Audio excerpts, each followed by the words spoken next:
Bonjour à tous et bienvenue dans la présentation de cette nouvelle formation consacrée à Blender où dans cette formation nous allons réaliser cette scène finale que vous voyez actuellement. Donc le rendu a été réalisé sous Cycles, ce qui va nous contraindre à contourner quelques petits problèmes avec Blender, pas dans le sens où il ne fonctionne pas, mais dans le sens où euh, Cycles n'est pas capable de gérer de façon native les particules. Donc du coup pour le corps du papillon qu'on retrouve ici, on va devoir contourner le problème avec l'utilisation d'une Bézier curve, c'est-à-dire un polygone un peu plus avancé, et je vais vous montrer comment gérer la répartition de cette curve sur le corps de notre papillon afin de lui donner cet aspect de fourrure. Je vais vous montrer aussi comment texturer le papillon au complet. Donc ici on voit les ailes. Je vais vous montrer aussi comment créer cette marguerite de façon très rapide. Alors là aussi, on va créer tout simplement un polygone de base et on va contraindre le système de particules à utiliser ce polygone pour pouvoir le dupliquer tout autour de notre sphère qui nous sert de support pour notre marguerite. Je vais vous montrer aussi comment créer le système de particules pour pouvoir générer de façon aléatoire les brindilles d'herbe à partir de trois polygones différents. C'est-à-dire que dans cette formation, je vais vous montrer comment utiliser de trois façons différentes le système de particules pour créer la fourrure à partir d'un Bézier curve.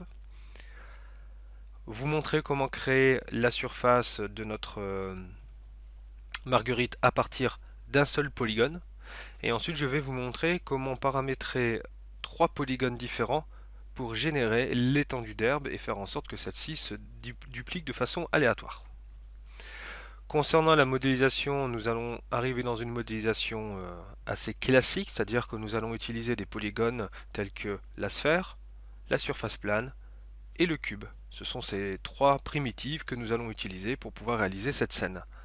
Je vais vous montrer aussi comment utiliser efficacement le white paint, ce qui va nous permettre de bien gérer la répartition des particules sur le corps de notre personnage. Donc je vais le sélectionner. Je vais vous montrer de façon rapide ce qu'il en est. Vous voyez, donc ici tout ce qui est en rouge, tout ce qui est contraint en rouge, c'est là où les particules vont pouvoir s'exprimer. Tout ce qui est en bleu, ce sont les endroits où les particules ne vont pas fonctionner. Nous utiliserons exactement cette même technique pour la surface d'herbe pour pouvoir gérer la répartition d'une surface très dense à une surface moyennement dense jusqu'à une surface où il n'y a plus rien. Et puis ensuite, on va dupliquer les différents éléments de notre scène afin de créer la scène finale que vous voyez actuellement ici en mode brut. Cette formation se compose de 5 chapitres qui fera suite à la formation de notre moustique. Donc dans cette formation, nous allons voir la modélisation polygonale, l'utilisation des white paint, le paramétrage des particules et ensuite mise en place de textures simples et de textures à base d'UV, comme vous voyez ici, pour créer l'aile du papillon et la texturer. Donc cette formation est destinée à tous les niveaux d'utilisateurs, pas besoin d'avoir des connaissances poussées pour pouvoir réaliser cette scène, en sachant, comme à son habitude, toutes les manipulations de notre scène seront dites durant les manipulations, et en plus vous aurez droit à l'affichage des commandes en live sur l'écran. Bref, tout ça pour que vous puissiez suivre de façon efficace notre formation.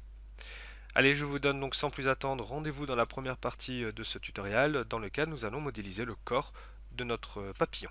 Allez, à tout de suite.